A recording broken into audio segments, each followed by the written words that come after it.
Hey guys, today we are going to discuss the controversy surrounding Asmongold, Diablo Immortal, and engaging in the pay-to-win systems. Before we do, just have to thank the sponsors of the channel, the patrons, and the YouTube members. Really appreciate you guys. Let's dive right in. If you're not aware, there's quite a bit of controversy around Asmongold playing Diablo Immortal because he has decided to very openly engage in the pay-to-win systems in the game.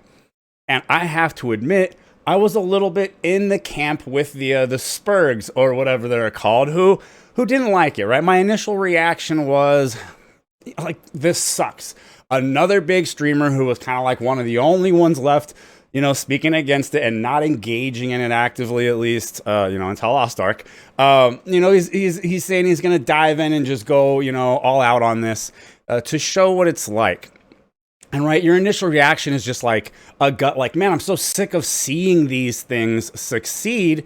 But, I was watching a little bit on his second channel, and I can tell he deep down feels the same way. It's really coming from a place of he hates it. You can hear it in the voice when he's not as in character on the main channel and he's cam off talking, more just down and chill. On the other one, you could tell he hates it. So really, like, we share the hatred of it, and there's this appreciation that there's some people out there that have a spotlight, right? It sucks when you're small, like what you say, it doesn't really matter. You need people with a little bit more audience and attention on them saying this stuff so that it can get out there, right? And people can hear the ideas and the problems and stuff with it. Anyway, I have to say, I think he was right. I think he's actually right that showing this, exposing it, and really very clearly demonstrating the difference, not just showing how cool it is, right, to play it and do but the way he did the run, and he did, the fully pumped up pay to win Elder Rift, and then he showed you what a free to play Elder Rift looked like. There were people in my Discord that I have conversations with there all the time on the regular, and he was kind of saying that he hadn't felt pressure to spin, and he was having fun with the game, yada yada. All I did was post this clip that Asmon made in there, or I guess his editors did on the clip channel, and I just showed him, and I said, I think maybe he might have actually been right in the I'm gonna show this. I'm gonna do it, and I'm gonna show you the way it really works both ways. That's all I said. I didn't really say anything more with it. I just said I think he might have actually been right. Initially I didn't like it, but I think he was probably right. And the guy saw the video, and he came back and he was like, this pretty much made me not want to play anymore. And by the next day, when we talked about stuff, he has uninstalled the game to hopefully send a message if they're watching those kind of analytics that he didn't like it, right? So what Asmon was talking about doing, like, it directly worked for this person in my Discord that I have these conversations with on the regular, right? Like, it worked. It actually changes his mind about the game, right? Because the games do a good job at making it. If you're not seeing what other people are experiencing, maybe you're just thinking like, oh yeah, it's just meant to be a hard grind, it's going to take a while, you're not meant to get geared up super fast. But then you see a video where a guy gets 10 legendaries in one run versus getting like a couple blue item drops that are just going to be salvage garbage. It really highlights it, right? You also even notice how, like, if you use the free crest, the rare crest to pump it up, you're basically locked at 3. You can put 3 in. But if you use the ones you can buy, you can load up an X10 Rift, right? You get 10 at once. Woohoo! Massive time saver, more loot, more everything. It's really bad. And the videos are doing a good job highlighting it. That clip especially that he made, and it was really smart to make it a nice short clip thing. I know he's also planning to do a whole review on it. But it was smart. Make the short clip. It just directly highlights the difference. How is anyone going to look at it and like really want to play this game if they're not wanting to be a big swiper? And knowing that going in is kind of like a deterrent, really, for these games still, I think. I think the way they usually work, if they're going to be successful, is by tricking you, right? They kind of trick you. They give you this false sense of the progression is going to work out. It's not going to be so bad. You're going to get some stuff, blah, blah, blah, blah, blah.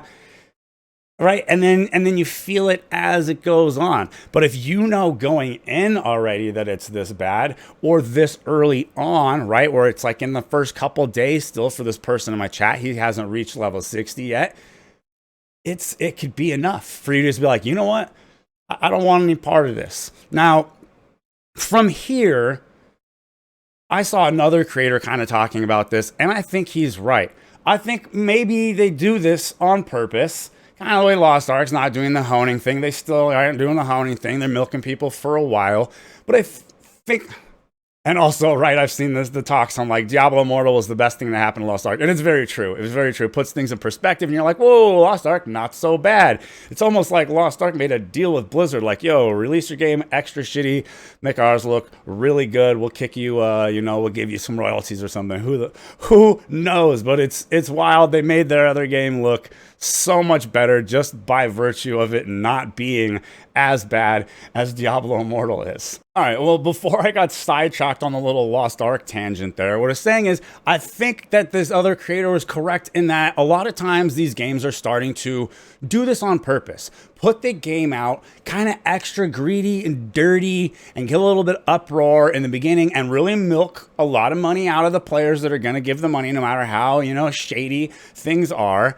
And then planning ahead of time already, knowing that there will be backlash and outcry, and planning to come in later and act like the hero, right? Act like the hero that we listened to you. We made it less pay to win now. We've made it more free to play friendly, right?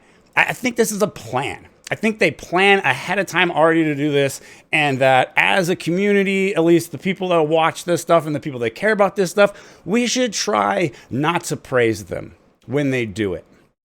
Don't praise them. Don't jump back in, right? Don't start spending then.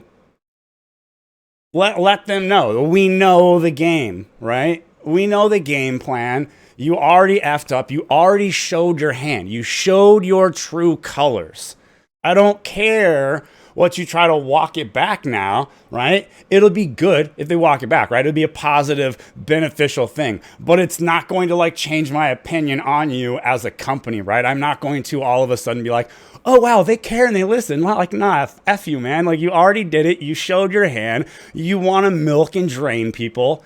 Right? Your integrity as a company is gone and lost forever, basically, after this game, is the way I feel. That is how dirty the monetization is here. I hope you guys enjoy the content. I don't want to rant and go on negatively for too long. I'll catch you in the next video.